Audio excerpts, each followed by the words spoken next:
President Nicolas মাদুরোর আহ্বানে সাড়া দিয়ে ভেনেজুয়েলায় সামরিক বাহিনীতে যোগ দিচ্ছেন হাজার হাজার মানুষ। দেশটির জলসীমায় যুক্তরাষ্ট্রের নৌবহর পাঠানোর সিদ্ধান্ত ঘিরে তৈরি উত্তেজনার জেরে এমন পদক্ষেপ দক্ষিণ আমেরিকার দেশটির। মার্কিন সামরিক তৎপরতার বিরোধিতা জানিয়ে ভেনেজুয়েলার পাশে দাঁড়িয়েছে কলম্বিয়া, ব্রাজিল সহ বিভিন্ন লাতিন দেশ।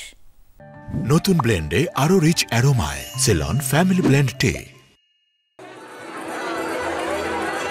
শুক্রবার ভেনেজুয়েলার রাজধানী কারাকাসে প্লাজা বলিভারে বিভিন্ন বয়সী মানুষের লম্বা লাইন। উদ্দেশ্য সামরিক বাহিনী ন্যাশনাল বলিভারিয়ান মিলিশিয়ায় নাম লেখানো।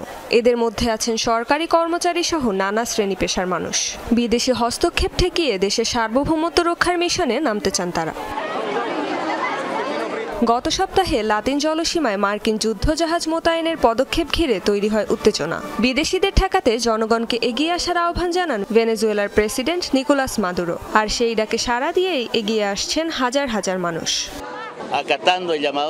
প্রেসিডেন্ট নিকোলাস মাদুরোর আহ্বানে সাড়া দিচ্ছি আমরা। বলিভারিয়ান মিলিশিয়ায় যোগ দিচ্ছি, যাতে করে আবারও কোনো সাম্রাজ্যবাদী আমাদের জন্মভূমিতে পা না রাখতে পারে। আমরা সাম্রাজ্যবাদীদের সব ধরনের হুমকি প্রত্যাখ্যান করছি। ভয় দেখিয়ে আমাদের মাতৃভূমিকে বশ করার যে হুমকি দেওয়া হচ্ছে তা কোনোভাবেই মেনে নেব না। আমরা এক স্বাধীন, দৃঢ় ও দেশপ্রেমিক জাতি এবং আমরা চিরকাল মুক্ত ও স্বাধীন থাকব। একাধিক সূত্র জানিয়েছে, রোববারই যুক্তরাষ্ট্রের পাঠানো নৌবহর পৌঁছানোর কথা ভেনেজুয়েলার উপকূলীয় জলসীমায়। এই বহরে রয়েছে 3টি অত্যাধুনিক ক্ষেপণাস্ত্রবাহী যুদ্ধজাহাজ, কয়েকটি গোয়েন্দা বিমান, অ্যাটাক সাবমেরিন সহ প্রায় 4,500 সেনা। যুক্তরাষ্ট্রের এমন পদক্ষেপে উদ্বেগ জানিয়েছে লাতিন আমেরিকার বেশ কয়েকটি দেশ।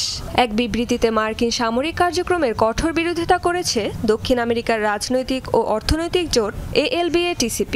নিন্দা জানিয়েছে কলম্বিয়া ও ব্রাজিল। রেজবানা সায়মা, যমুনা নিউজ।